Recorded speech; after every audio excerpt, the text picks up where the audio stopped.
Dude, you know what? I'm On at this that point. note, No, hello dude. there. I Eddie just Mercado here with BloodyElbow.com. Welcome to the 6th Round Retro. My co-host, none other than top shelf combat sports journalist, Vic Rodriguez. Vic, what is good in the hood? oh my God. You're a man that's very, very much after my own heart with all the flattery, and it will get you anything you want because I'm like that. I Fair God, enough. I shouldn't have weed brain when I'm not smoking. I don't know what it is, but I got the giggles now after I we think I have that effect on people. you do. This is very you know what? This is true. You do have that. All right, so we're here to talk about UFC 60. This was Matt Hughes versus Royce Gracie. This happened May 27th of 2006. Live at the Staples Center in Los Angeles, California. You had Rogan and Goldberg commentating along with Randy Couture, which was a nice addition. He was there to tell us how much age wasn't a factor and all that. A couple of celebrities in the house. We had Cindy Crawford and Michael Clark Duncan and the Wayans brothers and Paris Hilton and David Spade. And, it was back when the UFC was cool. And You're forgetting the people's champion, The Rock, with hair back in the day. Was actually there in attendance live, and that was fun, man. 2006. This is like a snapshot of that era, which I kind of feel like I think I've been saying that for all these retros, right? But this is more of a snapshot of like where the culture was more so than where the sport was, right? Like, yeah, MMA was, somewhat popular, not at first, clearly, it was a very fringe thing, and very weird people were the fringes of the D-list were the guys that were more attracted to it. But having a spectacle like this in Los Angeles when MMA was on the upswing, pretty interesting times, man, especially looking at where those names are now and what's happened since. Yeah, so this was like a year after the Ultimate Fighter. And it was funny because on the broadcast, Spencer Fisher was walking out, and Joe Rogan's like, "Yeah, these guys, they get paid now. They don't have to have day jobs." Fast forward to 2018. Somebody forgot to tell Rick Glenn, fuck you. No, absolutely not. I mean, unless you're talking champions, but then even then, it's like, God, there's a reason Shane Carwin never quit his day job, okay? And it's not even the money. It's just the security Talking of about just champions. knowing. Yeah, Stipe Miocic. well, okay, but hang on. He's doing it because he enjoys it, and there's like a civil service, component. It's him. Whatever. There's a pension. Well, okay, there's a pension. Obviously, there's a great health plan for him and his family, which he won't get through fighting. But it's also the fact that he's been very open and honest about this, and I believe him when he says it. It's honoring that part of the social contract, keeping up on your end, and I really do feel that he feels he's making a difference with that, and I respect it. Yeah, you got to respect it for sure. Yeah. All right, so this was a pretty interesting card, headlined by Matt Hughes taking on Hoist Gracie, and what you were saying culturally, also in terms of where the sport was, because you took someone in Hoist Gracie who was there at UFC 1, kind of started it all, and when he had his day, it was like, okay, obviously there's this art form known as jiu-jitsu, and it really takes a lot of the size out of the equation.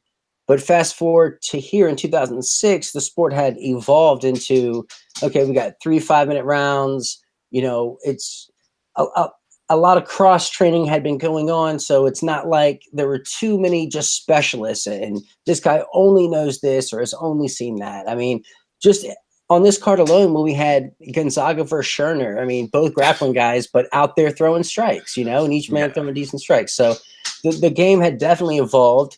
And it wasn't like Gracie took off a whole bunch of time and just all of a sudden came back. He was fighting in Pride. He was fighting in other places. Yeah. So, but it was interesting when they mentioned Royce Gracie, his record, they left out all that outside stuff. So that was kind of funny. Hang on. When you say outside stuff.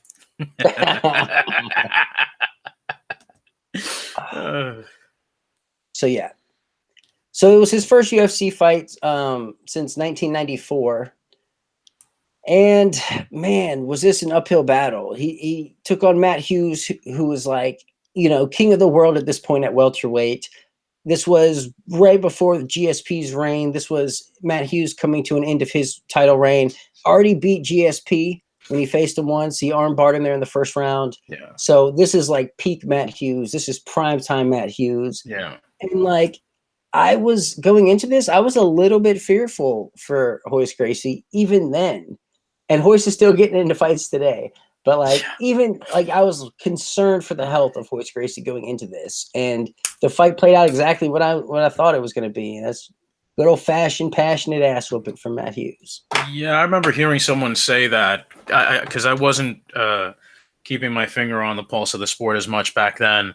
I was very aware of it, sure, but when I heard someone mention that, like, yeah, Hoist Gracie's fighting Matt Hughes, I'm like, wait, why?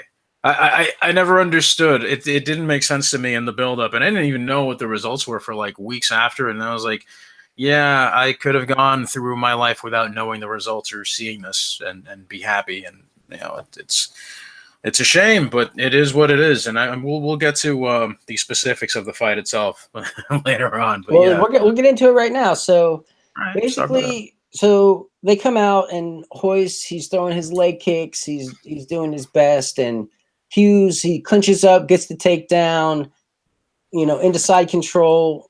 Hoist gains, he gains half guard, but Hughes was just so much more powerful and so much younger, and just, I mean, Hoist really had nothing for him. Like it almost looked criminal, to be honest. It almost looked like elderly abuse. I'm gonna say it. Like, yeah. Nah, you can say it. I mean, it's like we're sitting here laughing at old man Hoist, like he's got a fucking, he came out to the ring with his IV hanging from the thing, and he's like rolling his stick with the fucking bag of fluid or whatever. But like, I mean, he did look old, man. He looked aged. He looked, he had no place. This fight should not have ever happened. And the thing about Hughes was the way that he controlled the hips, the way that he kept his position, and he just kept pummeling the guy. Like, I don't think there was anything ever in Gracie Combatives about what to do when it's a hyper athlete like fucking Matt Hughes, who's just, built like a shit brick house and just stout, and he has technique, and he's able to just beat you from anywhere. And beat he did. He definitely beat up on old Hoist, and it was very tragic. I mean, it's just like, there wasn't much cheering as it was happening. It was more like, oh my God, what the hell? This isn't even like there was a symbolic passing of the torch moment, like when we saw Big Nog get submitted by Verdum, which probably not the best example, but from one high level BJJ guy to another type thing, but it wasn't even that. It was more like the disparity was so great. There was no real history. There was no real reason for this to have existed. And it did. And it was just a tremendous blowout, and you'd wish that he would have stopped there, but nope. Yeah, I gotta say, I hated Matt Hughes for this, honestly. Like, when it happened, it was right in front of Elio Gracie. I was just like, man, like, this is different. That's not on Matt though. He got in there. He got paid to fuck. You have to understand, this is 2006, right? So I'm like, how old? Maybe I'm like maybe 20 years old, 19 years old here. So I hated Matt Hughes for this, and I was like, why would you even take this fight? Like, it's disrespectful to even sign up for this. That's how I felt at the time, as just a fan. Like, I was like, damn you. And like, Tim Sylvia's out there all celebrating, jumping around with his heavyweight belt around his waist like a fucking... What do you want him to do? He's happy for his friend. If that was my friend in there, I'd be happy for him too. What do you want him to do? At least Matt Hughes wasn't jumping around like that. Like, Matt Hughes was then don't put it on him. That's fine. That's perfectly fine. That's not his fault. A little sour that he derailed GSP's title. Like, I was really behind that storyline, and he did that, and he ruined that for me. And then he came out and he did this to Hoist. So I'm like, that's strike two, bud. Well, I'm going to start rooting against you. So this is when I turned on Matt Hughes, and it took me a while to come back around. I never really liked Matt Hughes that much at first, and it had really not that much to do with. I think it had more to do with the fact that the UFC product to me was very like bland and generic, like especially in this era, like the just around maybe until maybe the comeback season of Tough. That's when I really like started sort of coming around, because Pride had the bright lights and the pageantry and the ring and the elevators and the screens and the fireworks, and the UFC was just like some dirty, grimy dungeon with that ass rock with the gladiator and the face the pain and all that. So it's like, to me, it just seemed, like fights like this to me seemed like they were more routinely celebrated, but I didn't really have an appreciation for the technique that some of those guys had, and it wasn't. I still enjoyed some of the fights, but the product overall I was very sour on. And Matt Hughes seemed to me like the poster child for a lot of the UFC's product of that era. And it wasn't until later on that I was able to really appreciate his proficiency, his technique, and how sharp and how clean he could really be. What a great fighter he really truly was, and deserving of being a Hall of Famer. So, of course, personal problems aside, because that's not what gets you in the Hall of Fame. That's sort of my little thing here with Matt Hughes. And this fight notwithstanding, it just, I don't know, it didn't really have anything to do with that. But it was very questionable, and I'm glad the UFC stayed away from that sort of fight making or matchmaking for quite some time afterwards. Yeah, so I definitely turned on Matt Hughes here, which only got worse in his next fight because he takes on BJ Penn and he gets him in that mounted crucifix and pounds him out. And I'm just like, oh, you motherfucker. Oh, man, I went full on not liking Matt Hughes. And then he fights GSP again, and GSP takes his lunch money. And then I forgave Matt Hughes and became a Matt Hughes fan again after that. Well, So yeah, Matt Hughes, he's in the Hall of Fame, right? He was inducted, no? I believe he is. Oh man, so he's doing well actually after that horrific train accident. Yeah, he was struck by a train in his vehicle, and he was really in a bad place for a long time. And the UFC actually did something decent recently where they brought him out and had to make the walk to the octagon, which was super cool, super emotional moment. So good on him. He's definitely as tough as they come, and one of the unsung heroes of mixed martial arts as far as I'm concerned. Yeah, his time came prior to when a lot of the exposure that we see now was a thing. So yeah, it was like he handed off the baton to GSP at just the right time for GSP to get all that shine. And what a guy to get that shine, opening up the international market, right? That's amazing. Yeah, real shit. So that happened. All right. So before that, the co-main event. Okay. Do it, Eddie. Do it. So Alessio Sakara is in this co-main event, right?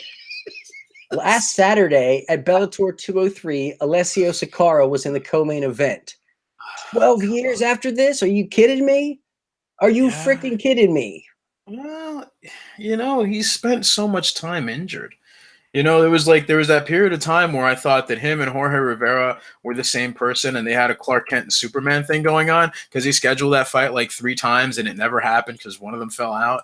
But Sakara's been, he spent a lot of time on the shelf, a lot of inactivity and bad matchups. It is strange that he's still around and kicking, and he can still throw hands, but yeah, I would have expected that he not stick around as long as he did, not as a result of this fight in particular. This was actually a rather humane way to go out. Yeah, so Dean Lister comes out and basically pulls guard, attacks an omoplata, attacks a triangle, locks up the triangle, and Sakara actually hit his arm like you're supposed to do when someone gets you in a triangle, but it just didn't matter. Yeah. The boogeyman had all the right adjustments for that. He used his arms to get the squeeze even tighter, and Sakara did the respectful thing, and he tapped out. Sick win for Lister here, who I'm a fan of. I always liked his big man jiu-jitsu, and I enjoy watching him compete in grappling tournaments also. So pretty cool for Lister, who ended up 4-2 in the UFC, 13-7 overall. Last fight was in 2015. Sakara, like we said, just fought, and the patented Mohegan Sun coin actually correctly predicted his last fight. Awesome. If you tuned into the Bellator 202 and 203 MMA vivisection, you'll see that go down. Watch more vivisections, you assholes, you ingrates. Watch more of them. They're fun, and they actually can help you with your bets. Ding. The betting advice is purely for entertainment. That's sure. true. That's true. But, we had a lot of fun with that. Yeah, it was Sakara's still fighting, man, and he's still getting co-main event slots. only in Italy. It's not like he's co-main eventing anywhere outside of Italy. But when Bellator decides to go there, he is still a big draw. So I'm sure they'll go back and fight at the Coliseum, and he'll probably headline that, and he'll probably retire there, I would think. Good luck getting clearance for that. I mean, if Bruce Lee wasn't allowed to film there for his film, I don't know how they're going to set up a live event. But I'll tell you this much: I bet you it's easier to get cleared to put on an event at the Coliseum. I think that's more likely to happen than Sakara retiring.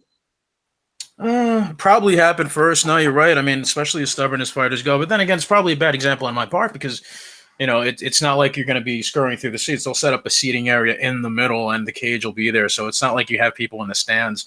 I guess it's feasible. But yeah, this fight was actually, it was good to see, especially, you know, Dean Lister, who's not that big a guy. I mean, he is 6'1", but he's mostly just a really thick dude. And it was impressive to see him, you know, work around and sort of like stay one step ahead of Sakara in the grappling exchanges with like a lot of effortless confidence.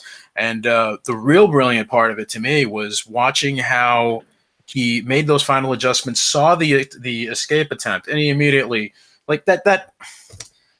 You know, it is a game of inches as usual, as we say when it comes to striking. But the thing with a guy like Lister, especially when he got really thick thighs like that, like I don't know me, is that it's really, really that squeeze, that bite comes on really quick, and it's very hard to get out of. So yeah, Sakara didn't really have that many options, man. It was either that or going to sleep.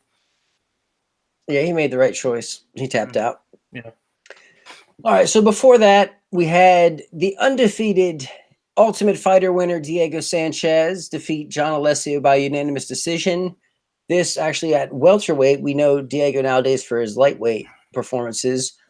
But so Diego Sanchez, always known for his toughness, always known for coming forward. He won the Ultimate Fighter, and he beat Nick Diaz actually right before this. And I mean, he actually did pretty well from coming off the Ultimate Fighter, made it to a title shot. This was like your classic Diego Sanchez performance. Vic, you got any spectacular takeaways from this? Well, not spectacular. I mean, it was cool to see John Alessio being able to, like, you know, perform the way he did and seeing what Sanchez was like in his prime, you know, or rather what was really the beginning of his peak, I should say. That was around that time that he had those fights like the Cara Parisian fight and you know, just that was another banger, man. Like another quiet, underappreciated fight. And this was actually pretty good. If you really want to see, like a lot of people like to make fun of the whole yes thing and the cartwheels and how goofy some of the stuff he says is, but man, Diego Sanchez as a fighter, you know, before he was the guy who kept getting rocked and dropped in all these fights and just coming forward with a weird crucifix thing. He was a genuinely fiery and talented guy, and this would be one of the this would probably be the first fight that I would have someone watch if they wanted to see or know or understand why he was such a big deal. It wouldn't be the last one. Like I'd save the better ones for last, but this was a good way to like dip your toe in the water and be like, okay, I see what's going on here, because he was able to do a little bit of almost everything. Yeah, definitely a crazy good talent, and he's still in the UFC. He hasn't fought in a while because he just coming off brutal knockouts back to back. But he went all the way down to featherweight. Remember, it was like about 2-3 years ago. He was down there at 145, and then he made his way back up and trying different things. It's wild. You just when you think he's on his way out, it's like no, he just gets another win or two, and you're like, wow, that's impressive. Yeah, kind of like Clay Guida in that sense. Yeah, Clay Guida is actually even more surprising because he had a really bad stretch a while back. Yeah, they're the nuggets that just won't flush. Wow, what a way to put it. Well, some more polished than others, we'll say. Yeah, I guess. All right, so before that, we had, hold on, where are we at here? The Truth, Brandon Vera. He, at heavyweight, came out and submitted Asuero Silva in the first round, caught him in a guillotine choke.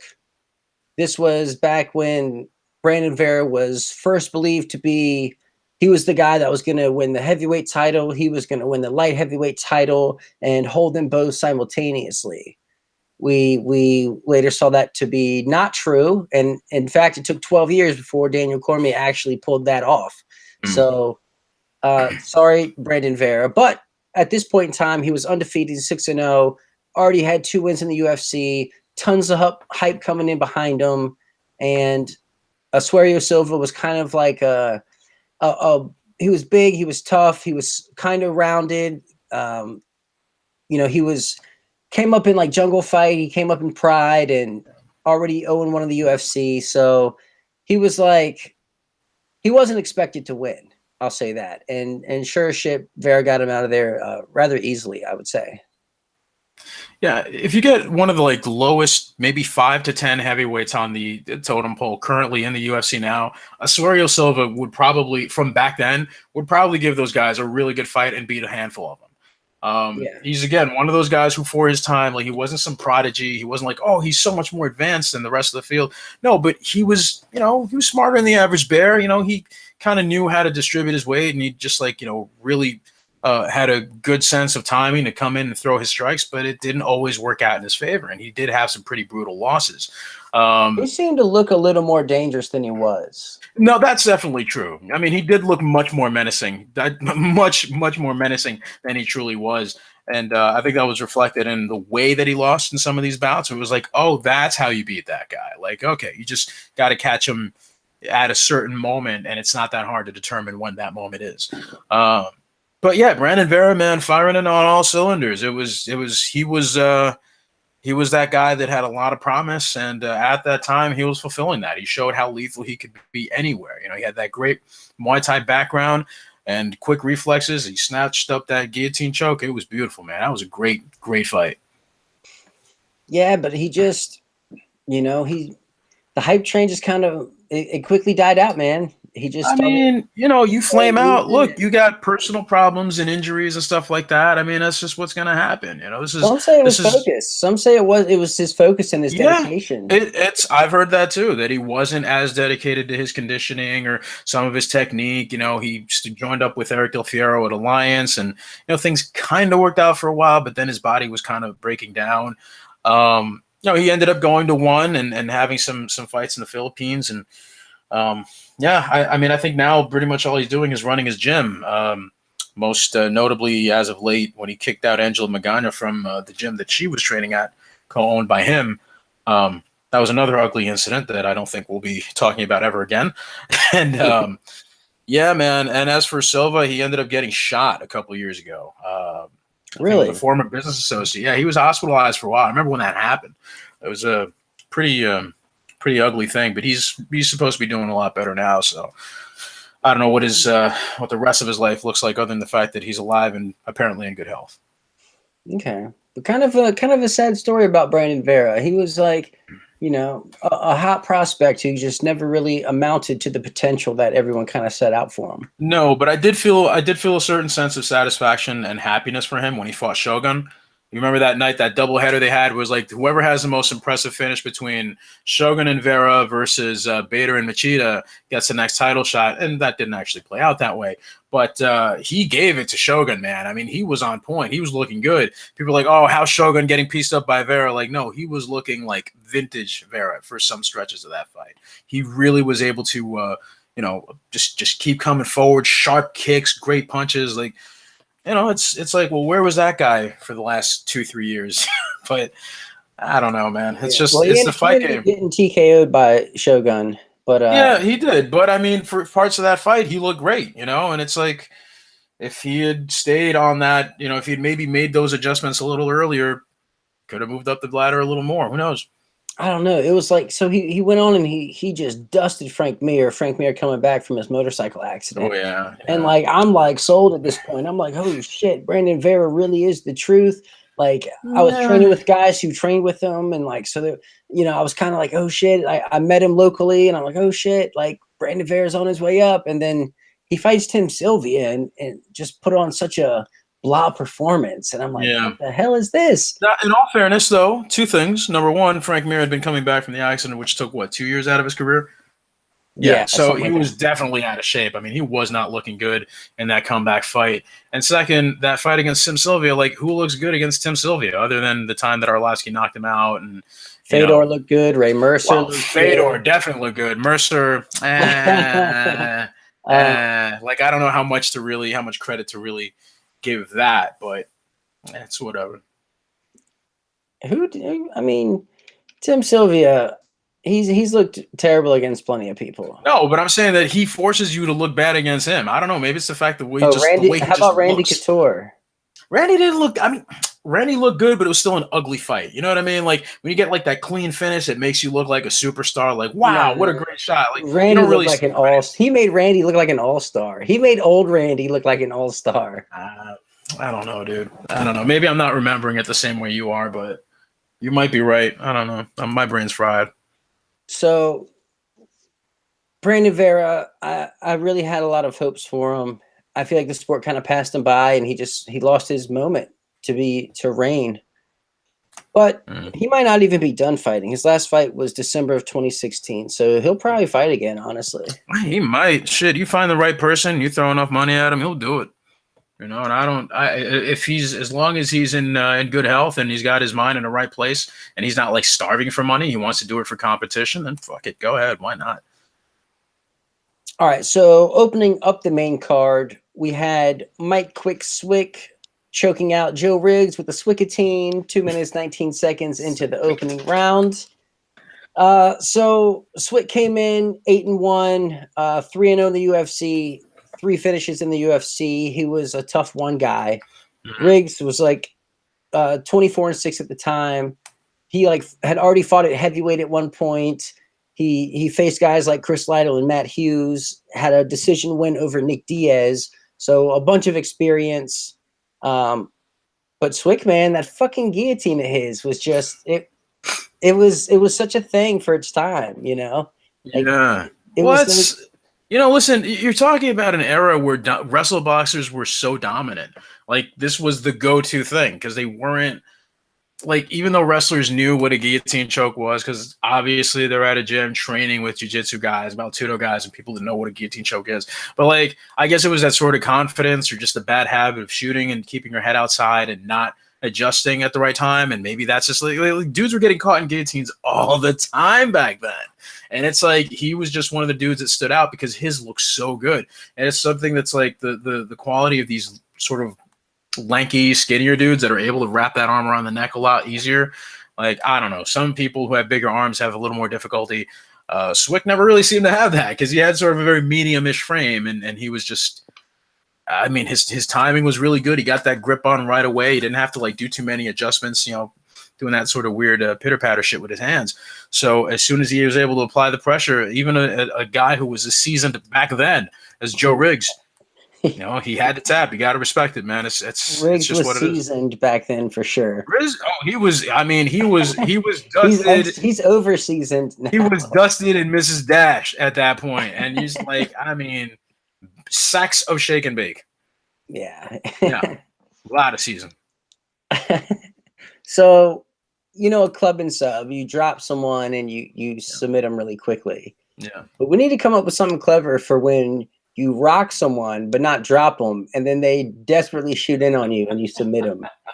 Yeah, the instant NCAA is. It's like the Nate Diaz. You know? Oh, you're wrestling now, huh? All right, okay. Yeah. I see you, ho. I see you. But that's what this was. Swick. It's reacting on instinct. I'm sorry to cut you off, but that's He landed a head kick that rocked Riggs.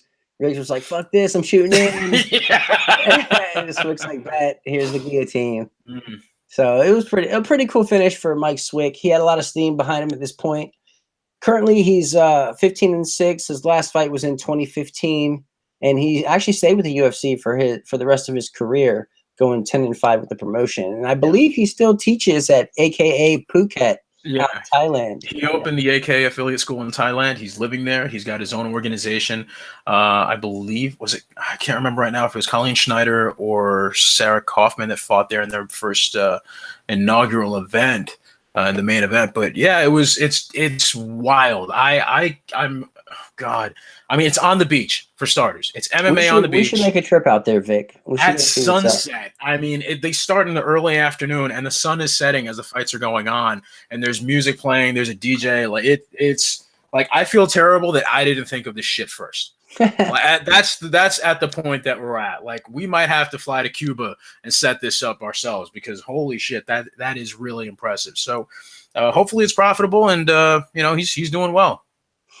Okay, so Riggs, on the other hand, he's 48-18-1, and just lost a fight last month in M1. So he's still plugging away at this MMA career. Yeah. Oh, I'm sorry. Are we gonna just gloss over the fact that he shot himself in the hand and leg, and severed an artery, and almost bled the fuck out on his bathroom floor, saying goodbye to his son? That's tragic, dude. I wasn't gonna mention it, but yeah. Well, I mean, there's that, and then there's the bare knuckle boxing, which wasn't like Christmas Eve or something, or Thanksgiving, or oh god, like a holiday or something. Oh, that would be so much worse. Oh my god. Oh fuck. What are you doing? Well, I guess he must have been cleaning the gun in another room, and the round went off, and then he made it to the bathroom. I don't know. Because otherwise, I'd be like, who cleans their gun in the bathroom? I'm not. Who cleans a loaded gun? I don't know. Anyways, sometimes you still got a chamber in there. Motherfuckers get sloppy. What do you want me to do? I don't get sloppy. Well, everybody knows Eddie Mercado got that thing on him. So before that, we had the prelims. So this was a super awesome fight for me. Jeremy Horn defeated Chael Sonnen by submission. He armbarred him at 1 minute and 17 of the second round, and one of the sweetest arm bars of all time. Got him again, Eddie. He got him again. This isn't just he beat him again. Oh, for the third or fourth time. God. Was it the third or the fourth? No, I think they only fought. Was it 3 times? Yeah, it was only 3. It was 3 or 4. And Horn got him every single time. One was then it was a TKO. Yeah. Wow. So I mean, Horn locks up a triangle attempt, and Sonnen's like doing really well with his posture and staying postured up. But then Horn locks up the triangle in front of Chael's body, like around the arm, and I'm explaining this in a horrible manner. Like you honestly have to go back and see this. You should. He throws up the triangle in front of Chael and pulls the armbar that way, and like Chael can't even tap. He has to scream tap multiple times for the referee to step in, and I love seeing Chael scream in pain. I don't know what it is. Oh, stop! No, I mean, I guess the best way to explain it, it's almost a figure 4 armbar finish.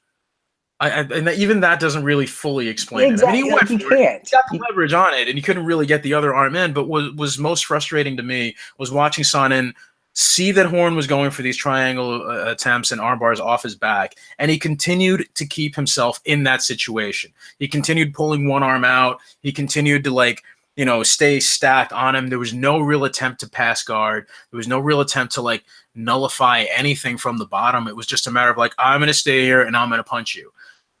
I don't know why he did that. That's actually a big part of Chael Sonnen's game, actually.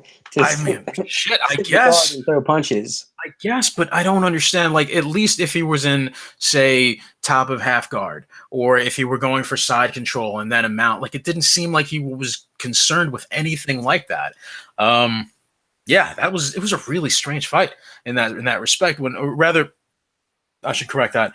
It was a strange performance on Sonnen's behalf, Chael Sonnen's behalf.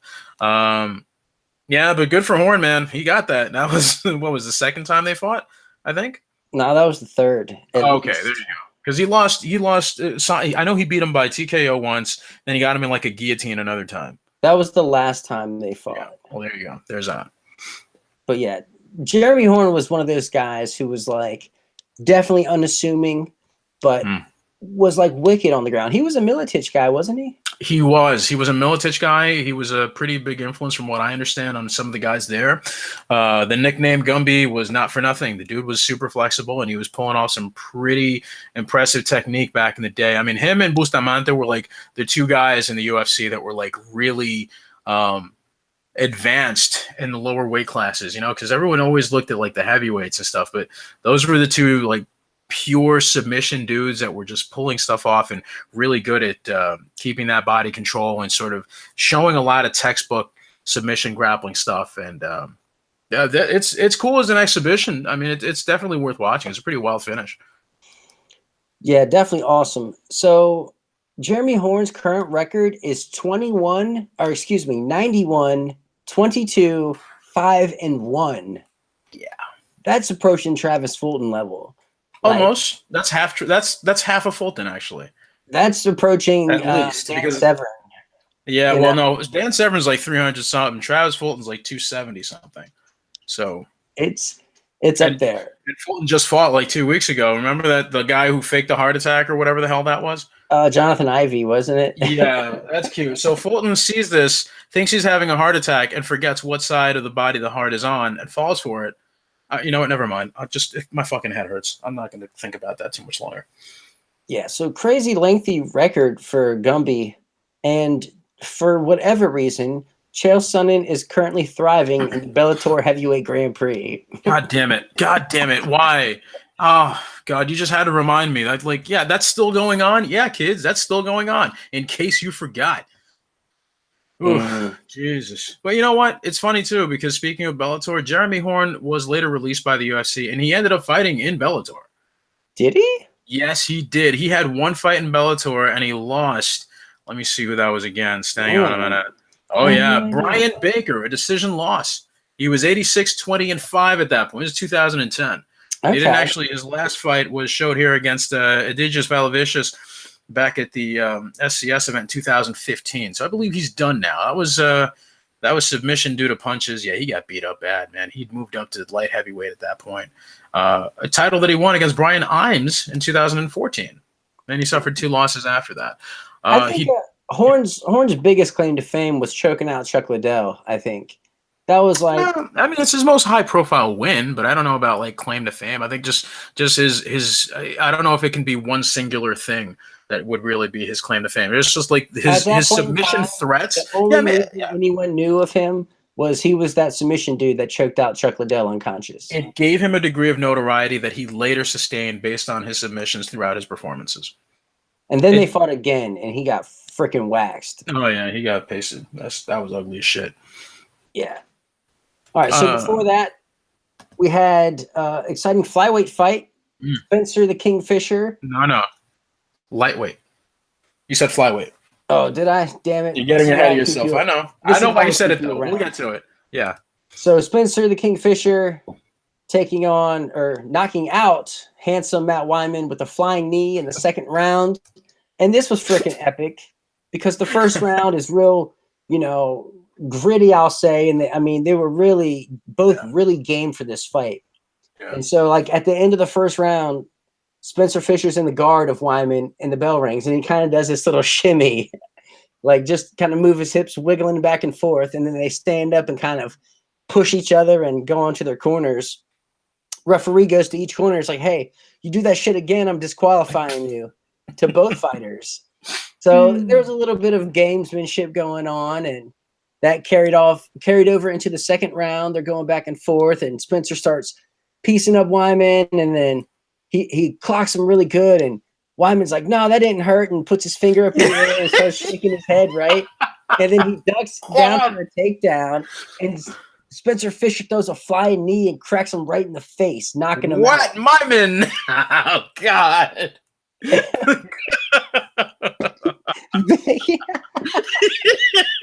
Hey, what was with the no thing? There was another fight on this card where that happened, and now I'm blanking on which one it was. But someone else had done that. They got hit with a really nasty shot, and they were like, no. And then they got fucking like less than 10 seconds later, they got obliterated. I can't remember what the fuck it was. Or submitted. I can't. Yeah, it was on this card.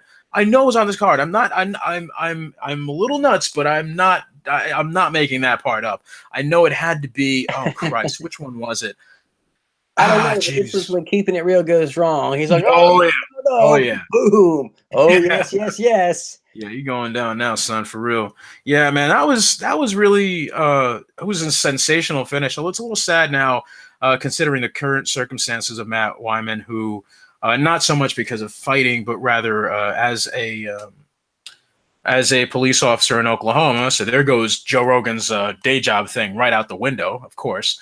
As a police officer in Oklahoma, while he was fighting and training full time, he was rear-ended by another vehicle and ended up having severe brain damage, losing a lot of muscle mass and suffering a lot of atrophy. He's kicking around. He's in good spirits. He's making his recovery. I don't believe it's going to be feasible for anyone to expect him to fight again. He could at least train, I'd imagine, later on, depending on how well he's doing. But yeah, he's at least alive and recovering and trying to pretty much gain back a lot of what his body had to lose. So a bit, definitely very tragic, but a bit uplifting that he's at least able to, get things a little more together, much like Matt Hughes, who we had mentioned earlier in the in this video. Yeah. So Wyman actually, his last fight, he went out on a win. He has a decision. You're thinking of Goldberg again, aren't you? No, he's got a decision win over Isaac Valley Flag, who is going through his own trouble. What, my man? Fuck you, Eddie Mercado. Fuck you and your poker face, you bearded bitch. Okay. So, oh God, I love doing these videos so much. I don't ever want them to stop. I wish we could do these every other day. I'd never run out of material ever. Okay. This is great shit. So before that, we wet my win. Hey, I didn't make it up. Goldberg said it live. Wet my win. Matt, what? He called it Wat Myman. That's almost like people say like the worst call he had was when Donald Cerrone head kicked at Matt Brown. He said body kick. You remember that? No. It wasn't that long ago. Yeah, he said body kick, and it was a head kick, and I was like, Goldie, are you okay? And that's like when people were wondering if he was on pills or what his deal was. Like they all forget about that Wat Myman though. Disrespected. That's what it is. That's too much. The enthusiasm. That shit came from his gut too. He just came, Wat Myman, like, oh. Who the fuck is that? Is that like his shadow clone, like the evil twin from Dimension Z?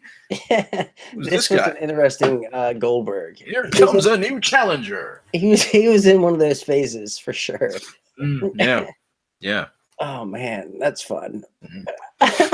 God, this is before we had the oversaturation of MMA. Like, and he was still like that abominable. It's insane, man. That's crazy to me.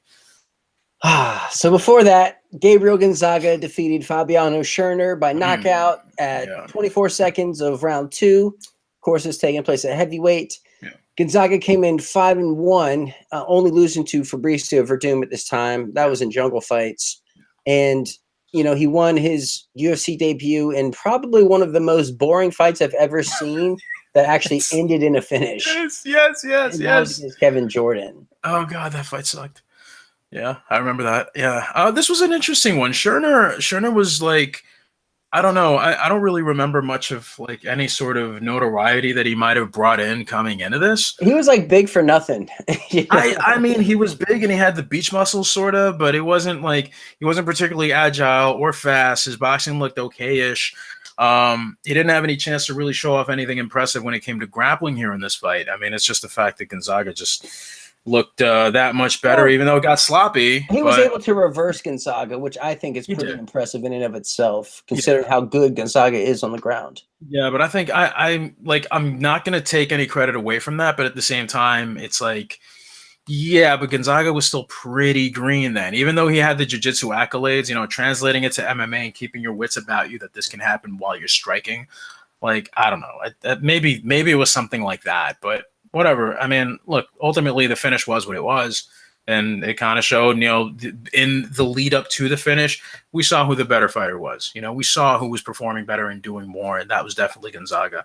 And a bit of an indication of certain things to come, even though he never really made it to like title contention or anything like that. But he just showed that he's a big, fun, goofy heavyweight that can crack. Stop it. I got to stop you right there. Gonzaga definitely competed for a title. He faced Randy Couture. I'm sorry, he did. No, you're right. God, how did I forget that? You're absolutely right. He did fight Couture. Yep. Wow. And he got his nose busted in like the first round with that crazy takedown. That was after he beat Crow Cop, right? After he head kicked him. Yeah. So the plan was for Crow Cop to come in and predicted. Well, the idea was the winner of that fight would get to fight for the title with the hopes of Crow Cop being the guy. Am I correct? Let me make sure. I seem to remember it that way for some reason, and I'm not sure. Yep, exactly. You're exactly right. He Crow Cop, and then got to compete for the title. Yeah. Well. Yeah, but so Gonzaga really, Scherner was very competitive for the first round, but in between rounds 1 and 2, he really didn't look like he wanted to fight. The doctor came in to check him out. He was kind of on the fence of whether or not he wanted to fight. Yeah. reluctantly answered the bell, and then Gonzaga obviously smelled blood and just kind of put it on him, and Scherner ate a jab and folded up, and that was basically it. Yeah, So I think it was either a combination of like an adrenaline dump and maybe there's some sort of injury that we weren't privy to or something like that. Because he looked like something was kind of hurt, and it wasn't honestly, just his pride. I think it was the fact that he gassed himself out trying to push that pace in the first round. Yeah, You know? yeah, it could have been that. It could have just been exhaustion and the adrenaline dump combined. Yeah. Yeah. So Scherner, or Gonzaga, he actually just lost to Fedor's brother, Alexander Emelianenko, on Cinco de Mayo this year. So he's still fighting out there. Who knows for how much longer? Scherner's last fight was, man. Actually, I think he just fought, didn't he? I didn't keep tabs. I think the only guy that I didn't keep tabs on here, aside he just from lost to Tony Lopez this past February. So these guys could actually fight again in some weird shit. Like that could actually happen. You're absolutely right. It could happen, and I mean that's the funny thing too. Scherner's 46. Jesus. And this was what, King of the Cage? Oh my god! I think I did a preview on this one too. How do I forget this? Everything's a blur. I don't know what the hell I'm doing. Scherner's also very forgettable. Unfortunately, yeah. I mean, yeah. Okay, so what was not forgettable and what became one of my favorite knockouts of all time and one of the most clean knockouts I've ever seen in mixed martial arts. Melvin Guillard knocked out Rick Davis at 1 minute and 37 seconds into the first round with a beautiful counter looping haymaker of a right hand. I mean, this was absolutely phenomenal for Melvin Guillard, devastating for Rick Davis. We knew Melvin had no ground game coming in. We saw him on The Ultimate Fighter. And then we knew what he was coming to do, and he did exactly what we thought. And that is just be a ridiculous monster at lightweight and super athletic, super explosive, tons of potential, and he delivered here. He did. He absolutely did. And the thing about this fight that stood out to me most was seeing how like primed and ready he was to take on this challenge. Like even without the ground game, it's like it didn't seem.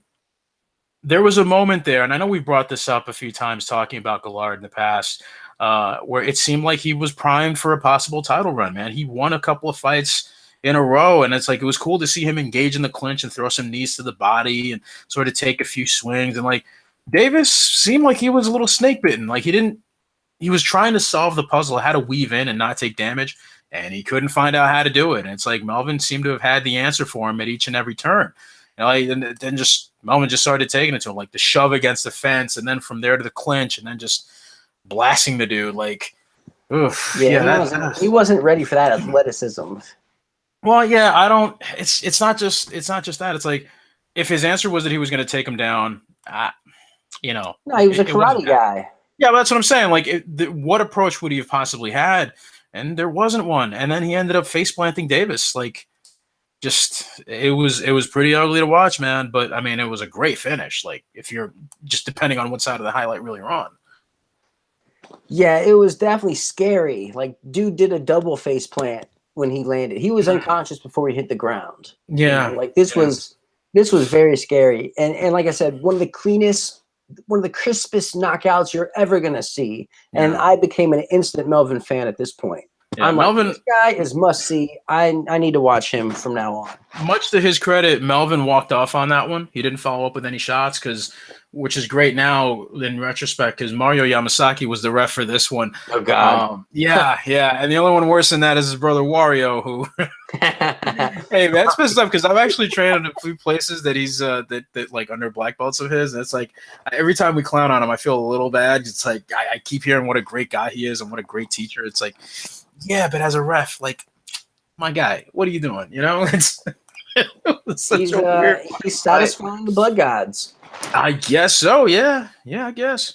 Well, despite Melvin not following up, thankfully, Davis never fought again after this, and he might still be asleep for all I know, because this knockout was that good. Like, easily top 10 knockouts of all time, in my personal opinion.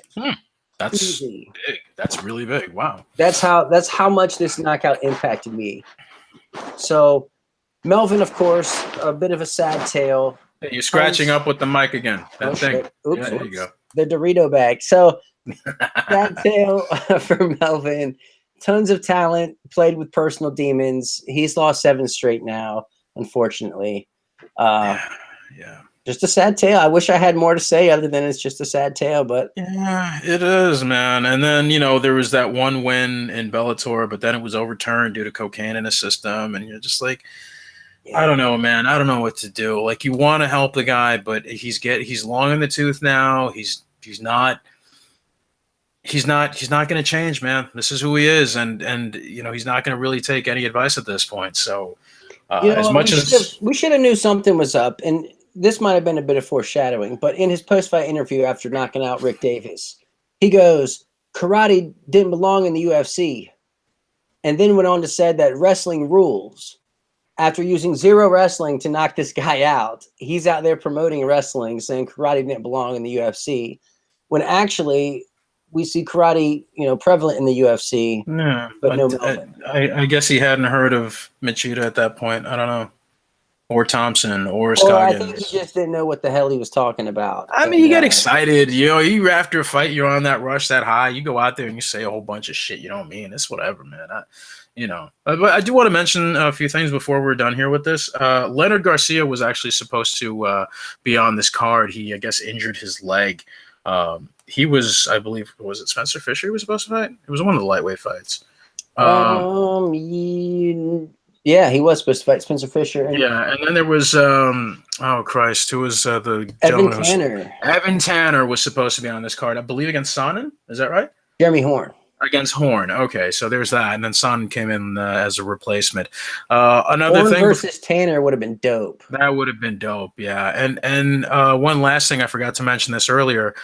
Worry-Free Escapes by Dean Lister. It's a DVD series. It's phenomenal. Be sure to check it out. I wrote up a review. I think it was sometime last year. It's excellent, excellent stuff for your defensive grappling. Some pretty creative stuff. Some of the older stuff, but he adds like some tweaks and stuff, and he breaks down a lot of the details to keep your ass alive on the mat. It's been really, really dope, and I can't recommend it enough, man. It's pretty essential stuff, especially when you're starting out, because he's really good at explaining why, you know, what a submission is, you know, like what are the mechanics of an arm bar and how you're going to get out of it and why. So really good if you're sort of starting out and you're just like you know, a white belt who's been at it a little bit, you know, it'll really help you out tremendously. Whatever belt you are, Dean Lister. Whatever belt, exactly. It's really good no matter what belt level you're at. But for a lot of the starter guys, you know, a lot of the guys who probably aren't really, you know, their defense is lacking, definitely check it out. Yeah, so Dean Lister hitting the slick triangle submission on Alessio Sakara in the co-main event. That was awesome. You had Mike Swick officially coining the Swickatine. Melvin Gillard in top form. Jeremy Horn submitting Chael Sonnen with that crazy arm bar. Brandon Vera submitting Asuero Silva, continuing on his hype train. Matt Hughes proven to Royce Gracie that age and athleticism matter a whole lot in modern day MMA. Vic, did we miss anything?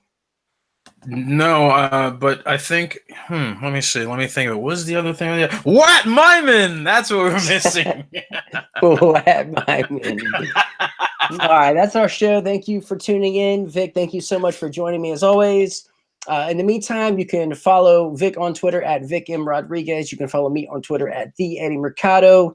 Read us both over at bloodyelbow.com. If you like the show, smash the like button. It's the thumbs up down below. It helps us out a lot. Subscribe, you filthy heathens. Subscribe to MMANation.com. That's DOTCOM on YouTube, iTunes, SoundCloud, Google Play, if we're there also, all that jazz.